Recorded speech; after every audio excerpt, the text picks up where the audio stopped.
శుభోదయం ఫ్రెండ్స్. మన భారతదేశం మానవతాన్ని, మన సంస్కృతిని, సంప్రదాయాలను ఖండాంతరం దాటించిన మహనీయుడు స్వామి వివేకానంద గారి జయంతి ఈరోజు.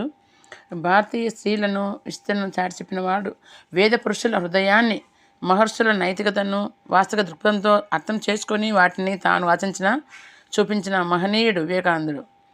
1893లో సెప్టెంబర్ 11న చికాగోలో ప్రపంచవ్యాప్తంగా పలు మతాల ప్రతినిధులు పాల్గొన్న సమ్మేళనంలో ప్రసంగిస్తూ, ప్రియమైన అమెరికా సోదరిమణులారా అని సంబోధిస్తూ ప్రారంభించడంతో శ్రోతను ఆకట్టుకున్నాడు.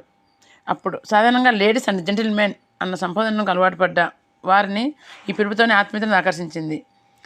పాశ్చాత్య దేశాల్లో అడుగుపెట్టిన మొదటి హిందూ సన్యాసి వివేకానందుడే.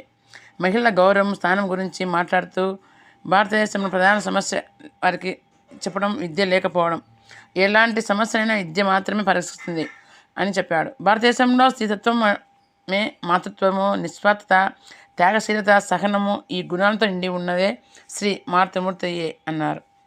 చూడండి, బండికి ఉన్న 2 చక్రాలు స్త్రీ పురుషులు అని, పక్షి ఎగరాలంటే 2 రెక్కలు ఉండాలని, ఒక రెక్కతో ఎగరలేదని భారతీయ తత్వవేత్త గొప్ప మేధావి స్వామి వివేకానందుడు.